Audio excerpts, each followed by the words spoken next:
So Jeffrey Epstein killed himself. The Russians blew up their own pipeline. Julian Assange is a criminal. I mean, maybe we're in the habit of just accepting the most ludicrous possible claims and move.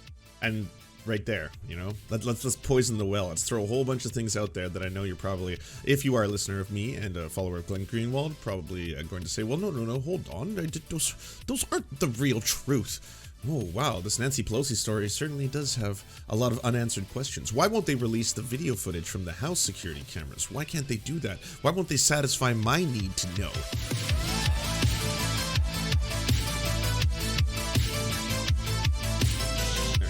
Let's see what Glenn had to say about Pelosi. So everybody feels, obviously, pain thinking of an 82-year-old man being hit with a hammer. It's like the worst thing imaginable. Well, it's quite common now.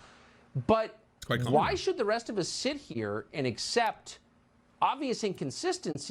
No pushback on the very obvious, keep everyone afraid because of high crime rates. They're coming for you. They're coming to kill you all. No? Okay. Just He's in a story that has public policy implications and not say anything. We obviously shouldn't, and I think this is the most important point about all of this, which is how many millions of people have been conditioned to believe that it's immoral or even some kind of reflection of mental illness, like you're a conspiracy theorist, if you don't immediately and unquestionably accept whatever story is told to you by institutions of authority. Oh, that's really gross. You can actually see him soy out in real time there. Wow, Glenn washing. We got Glenn washing. It's a thing. It's what he does, and he always does it from a very safe position, as in, I'm just asking questions. I'm just challenging authority. That's what this is. Is it wrong again to question the narrative that is being fed to us by all these coastal liberal elites and institutions? That's what I'm about, and I don't think it is wrong to question that authority. I think you know, without saying it, a lot of you should go Google what the alternative narratives to this is, and then people can go online and be like, well, what's everyone saying here?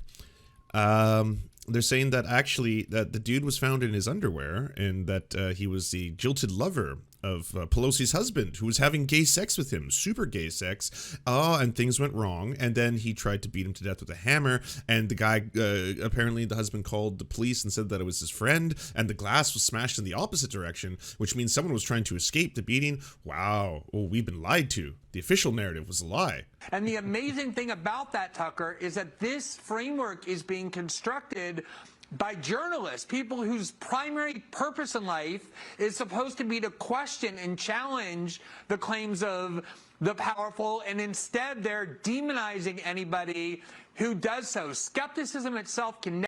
This is his like only tool, this like for a tool, but this is the only tool in his tool set, it seems, lately. Like every single time it's like, okay, so we need someone to kind of without saying that this never happened, imply that it never happened, or we need someone to come on and kind of not directly endorse ivermectin, but kind of just question the narrative and make people wonder why we're not allowed to have ivermectin.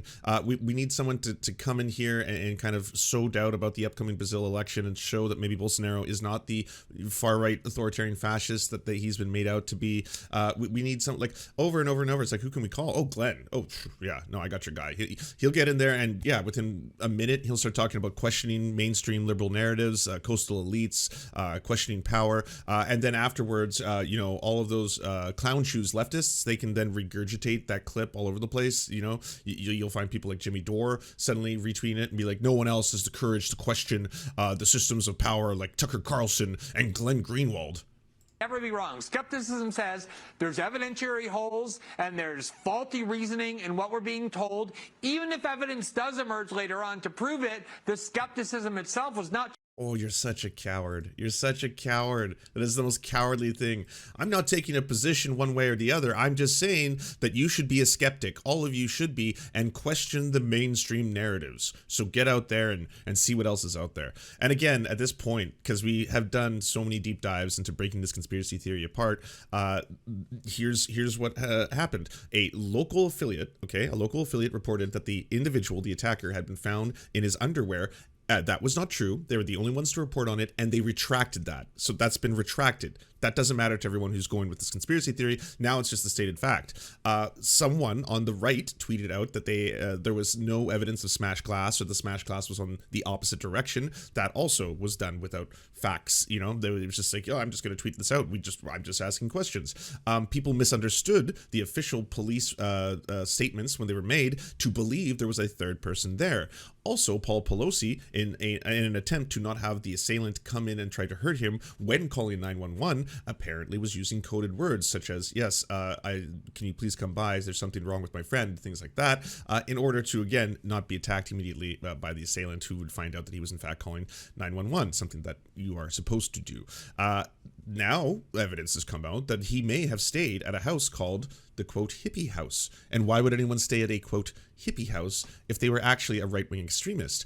In addition to that, there was an LGBTQ plus flag in the back. There's other things, you know, a neighbor saying that apparently they did lots of drugs. He was a drug user. So all of this, I mean, if we put this all together, what we're kind of getting is an alternative story.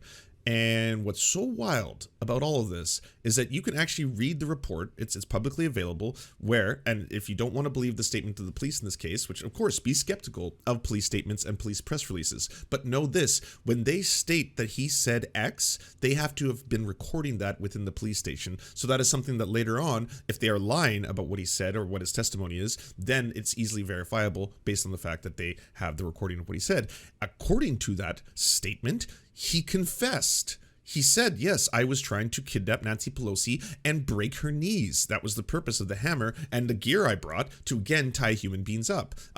He has an overwhelming amount of social media posts where he would talk about all these things. He thought the election was stolen. He believed in QAnon conspiracy theories. He was a massive anti-Semite. Like, even if at one point, because he was a member, I think, years ago of the Green Party, this, again, Canadian from British Columbia, even if he was at a certain point of his life a libertarian, even if he was perhaps maybe an ANCAP, or perhaps maybe he was even left-leaning or progressive or even a communist or a socialist, guess what? People's political ideologies and opinions can change over time. Like, Count Dankula proudly talks about how he used to be a commie. He was like, oh, when I was younger, I was a fucking full-blown communist, blah, blah, blah. And then I found out that was all bullshit. Now I'm a fucking proud capitalist. Here we are. Because it's all the left who want to censor me. Like, he could have been on the left years ago.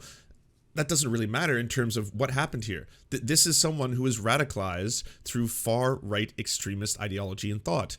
We know this because they both have said it, and you can see it in their writing online. The overwhelming treasure trove of information on this individual once it was discovered who he was. Is valid but necessary. So Jeffrey Epstein killed himself. The Russians blew up their own pipeline. Julian Assange is a criminal. I mean, maybe we're in the habit of just accepting the most ludicrous possible claims and move. And right there, you know, let's poison the well. Let's throw a whole bunch of things out there that I know you're probably, if you are a listener of me and a follower of Glenn Greenwald, probably going to say, well, no, hold on. Those aren't the real truth. Oh, wow, this Nancy Pelosi story certainly does have a lot of unanswered questions. Why won't they release the video footage from the House security cameras? Why can't they do that? Why won't they satisfy my need to know? Moving on to the next thing. It feels like where we are. I mean, I remember, you know, Victoria Nuland, who's the State Department official in charge of Ukraine, went before Congress and said, we're really worried that the U.S. and Ukraine have biological labs that are very dangerous, and if they fall into the Russian hands, it can be a disaster. And anyone who said, wait, what does she mean, was instantly branded a conspiracy theorist. How many people were called conspiracy theorists because they question whether the vaccine works the way he's so horrifying. they were told to work, or anything else? This is what they do, is demonize questioning. So basically, yes, that's what Glenwashing is. This is Glenwashing 101. You go on, you say, hey, we're always told to believe the mainstream narrative. We're always told to believe, liberal groupthink, and it's either liberal think tanks, or it's liberal elites, or it's liberal institutions that are forcing us to believe this narrative. There's nothing wrong with questioning the narrative. It may very well turn out to be what happened. You know, the words of the attacker, him stating that he was doing this trying to kidnap Nancy Pelosi, and all his writing on the internet where he was talking about how he was into far-right ideology, including thinking the election was stolen and hating Jewish people. That may turn out to be true. That could all turn out to be completely right. But in the midterm, it's very important that we just question narratives and that we do not believe what the mainstream media is trying to tell us. And it makes us super smart because we will have the biggest IQs, massive IQs. I think you were on that night. What, biolabs in Ukraine? Shut up, Putin apologist! What? Glenn Greenwald.